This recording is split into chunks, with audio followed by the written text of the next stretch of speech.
What comes next for John Steenhuisen?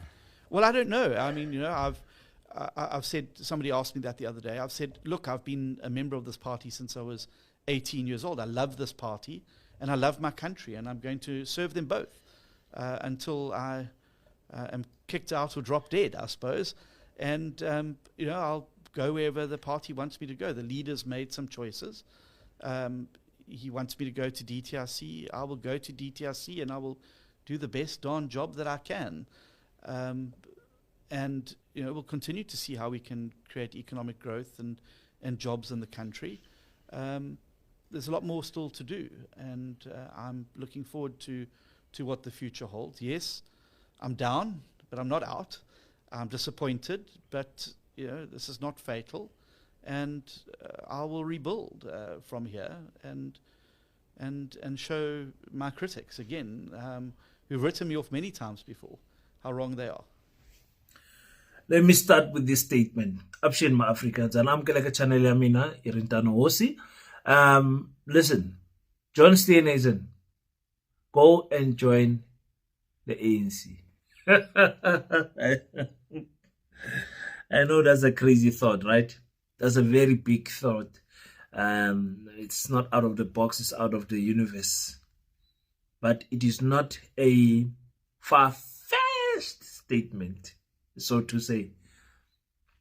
John Steenhuisen got into parliament and understood just how difficult the mission of the Rainbow Nation and fixing the country due to the historical injustices that transpired in our country was. He understood it. He understood it. He was in the agricultural space. He was my boss.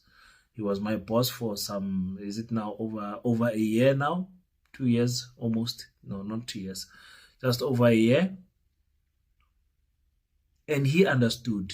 He went to the farmers. He saw the struggle of black farmers. He saw the flourishings of white farmers, and they are still complaining. He saw everything. He saw the narrative of farm matters being propelled there in the US. He saw the people in South Africa that has invested millions of rand to push that narrative here in South Africa and overseas. He saw it. He saw everything. And it looks like when John Steenhuisen is met with facts, he is able to change his heart.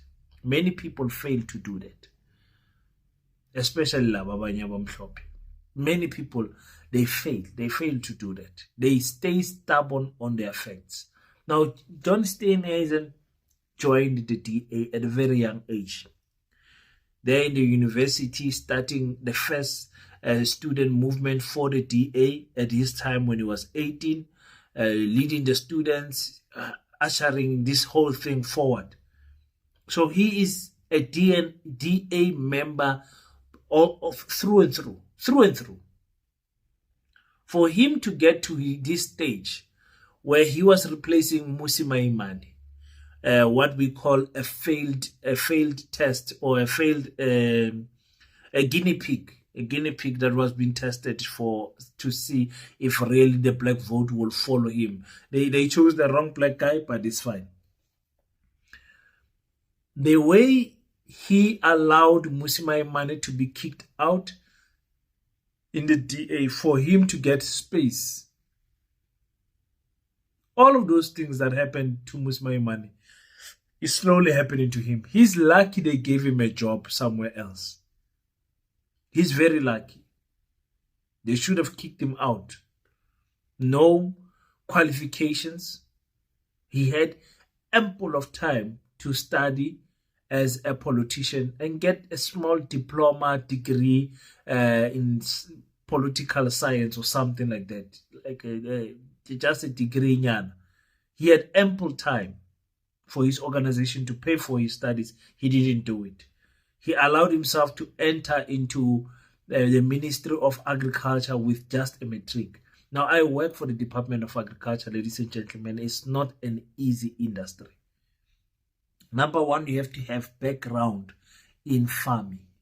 You have to have background in so many things that are related to agriculture. it's not only a political appointment or deployment. It is something that you need to understand. Agriculture is not a joke.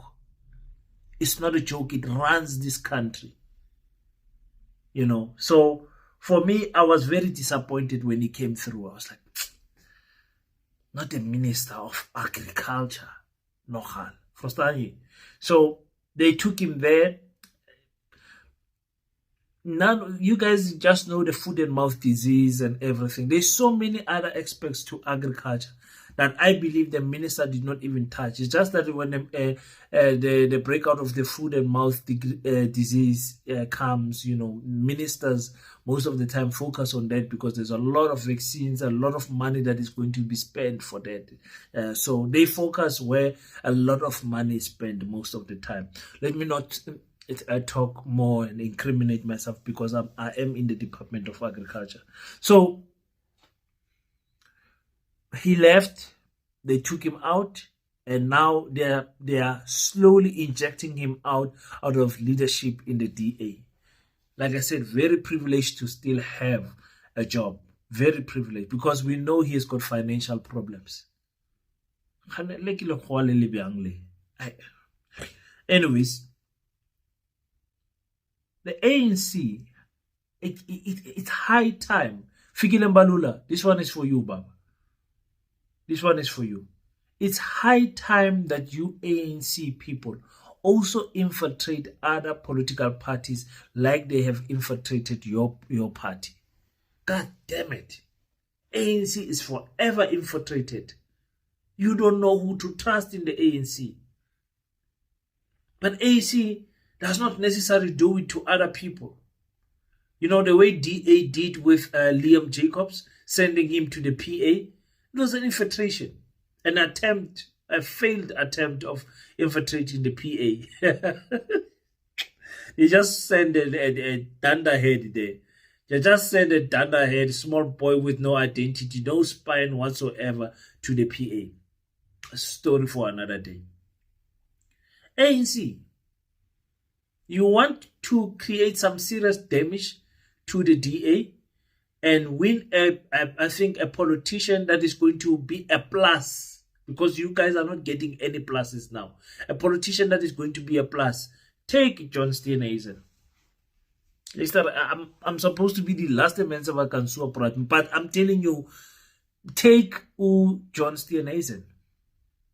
Something is going to happen positive to the ANC if you can get that guy. In fact, give him a ministry. Promise him a ministry. Say, we're going to make you a minister of whatever. Take one of these useless ministers out and put this matriculant in there and show people that you are this multi-racial party that you guys claim to be. I think it's worth a try. What will you lose? What will you lose really? Take John Steenhuisen. John Steenhuisen, you cannot also be loyal to a party that you see is spitting you out, my guy. This is politics. Politics is the game of the stomach. It's not a game of serving the people. They are taking you out. We know you've got financial problems. So look after yourself, man. Be a man. Look after yourself. Later. Come, John. Do you think, guys, ANC should approach John Steenhuisen? Or maybe even that crazy Herman Mashaba might be the one who does that approach. Do you think that is a fair assessment? Or do you think I'm just expecting too much from this politician? I'd like to hear your thoughts on the comment section. It's the 30th of June today. Matches are going on. I will be in the streets. I'm still thinking about it. I'll decide if I'm in the street. By the time you guys see this video, I think I would have, if I'm in the streets, I would have dropped other videos as well of me in the streets, the matches that will be happening in Kimberley. Very interesting. But one thing I can tell you about Kimberley people, peaceful people. Don't expect any drama from Kimberley. Don't expect any drama from Northern Cape. Forget, it's not going to happen. Very peaceful people we are here. I'm telling you, nothing is going to happen in Kimberley. I'll be very disappointed. It will be a shock to us in Kimberley, if we see any violence, any looting, anything, it will be a shock if we were to see that in Kimberley. So be safe. I hope you guys are watching this sitting at home. Maybe you've got an off day. Some people who did tell their employees to say, listen, work from home for those who can work from home. But some of you, your bosses don't care. You are at work. You're watching this on the Wi-Fi of your workplace. So I don't know. Let me just pause on the comment section.